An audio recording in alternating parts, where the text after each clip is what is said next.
Well, Local 6500 has been here for many years in Sudbury, many long fought battles.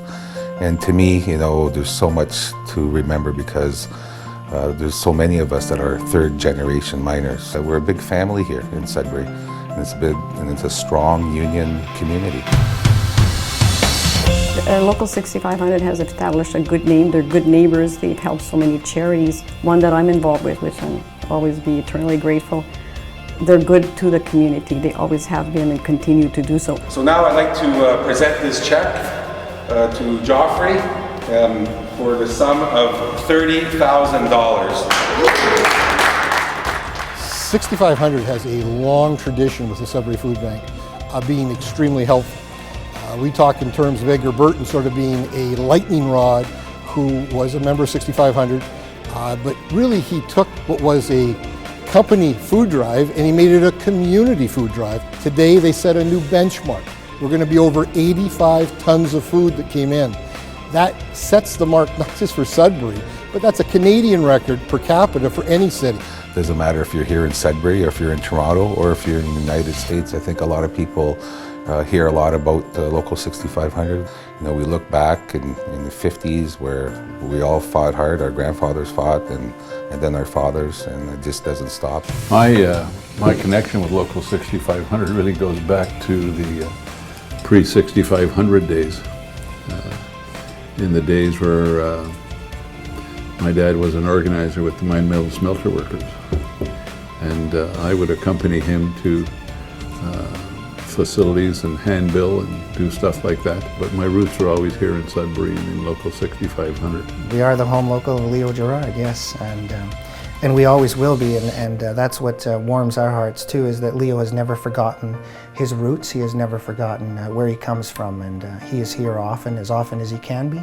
Well, Leo started when he was a chief stewards. I remember Leo coming to the hall and creating chaos a little bit like Leo does. He's very good at it. Because Leo and I started the same year, actually. I think we're the same age, probably, we won't discuss that. So, but we started in, I think, November, and I'm pretty sure he's November 65, so we have the same seniority. So I can, maybe I'll take his job or something. No, just kidding. So, but it's kind of nice to see a local boy, a Sudbury boy, and growing up to be international president. It's quite a privilege for all of us. It means everything, and he's a great mentor for us and a great teacher, and that's part of the rich history from Local 6500 that a lot of people have talked about, is the leadership that comes out of this building or out of this local. You can learn things here that can help change the world. To me, that's why this local is so important. It's not only important to me personally because my roots and my values were created here. This is an important local because of what it does and what it can demonstrate to the rest of the world. We've bred a lot of great people here. Obviously, Leo Gerard, our international president. Wayne Fraser, he's our District 6 director. And guys like Homer Seging, who fought strong and hard for health and safety in the workplace. 6500, but we were as big as some national unions in the local union. He was the second president ever to operate out of the hall. So I remember the plans we had at the time about the hall. We wanted to make it the labor center for the Sudbury region, and by God we succeeded. It became sort of the center hall for the community. All the important events in the community, because the facility was one of the best.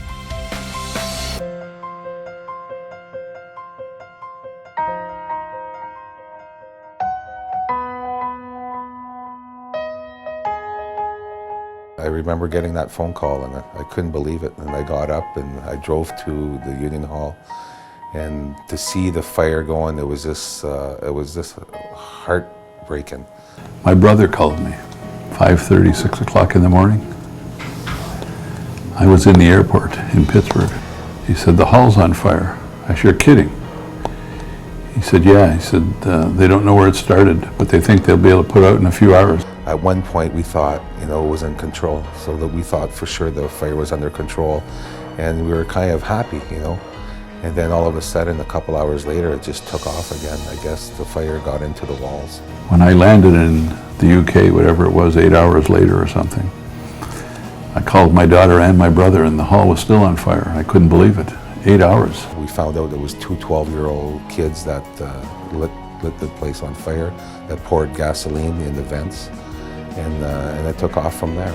You see your Union Hall, all the history that was, that was there, just the memories from the place. It was sad, the building and all its records. I think that's what got to me the most, all the stuff that I've kept all these years. But it is just a building, no one was hurt, and no one died in it. I cried that day, and I cried when I got here, but I'm not embarrassed by that.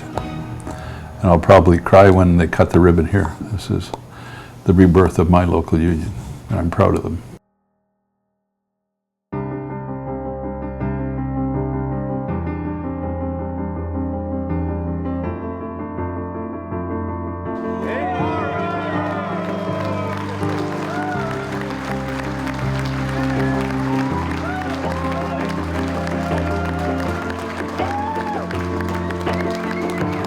You know, there's always a feeling, the history was in the other building, but what we're looking forward to now is building new history and filling this hall with great memories, community memories. The hall is not just aesthetically beautiful, it's functionally beautiful. It's going to be a pleasant building to be in. It's got the most advanced technology, whether you're sound systems or video systems, heating systems, cooling systems. It's energy efficient. It was designed to be energy efficient. It's modern in that way. This hall is the most advanced technology north of Barrie for conferencing and for any kind of event. When you push a button, all the lights dim, all the screens will go down. The screens are, there's 6 in the big hall and one in the small hall of 160-inch screens. And the breakout rooms are all 65-inch flat screen. And then also you can have video conferencing from anywhere, from room to room or outside also, right? This hall will be focused on education. Definitely, we have several different rooms for the educational classrooms, and we have the technology set up so we can Skype and do things remotely. And that was one of our main focuses for this new building, definitely. But it's also designed to be functional. There's meeting space for education, to train the membership and to train people in the community. There's big hall for community events. There's smaller halls for smaller meetings. It has reestablished itself both after the fire and after the strike as a cornerstone of the community. And so that's a tremendous source of pride for me, and it should be for the community. It should be for the membership. It certainly symbolizes survival. Through all the struggles and to what we've been through, then the fire, then the strike, survival and the courage of our membership. Like no one gave up, and the leadership, everyone has stood by each other, so you can truly say they're brothers and sisters. Oh, it's a great feeling. Like even every day today I walk in here and I'm excited about it. And I'm really excited about it when people are really start to use it, right? I'm glad I'm still here to see it. I didn't think I would be, but yeah, it's very exciting. I think it's exciting times to move forward. Very sad what happened to our old steel hall. It'll never be the same, but that's life. It's moving on. Lots was lost in the fire. Lots of history was lost. But maybe you can't recapture the pictures and the documents, but you can recapture the values. The building is the foundation, and it's amazing. But really what makes this building and this union is the people that's within it, definitely, and the leadership that has come from before, the history and our vision and the future, the bright future we have moving forward.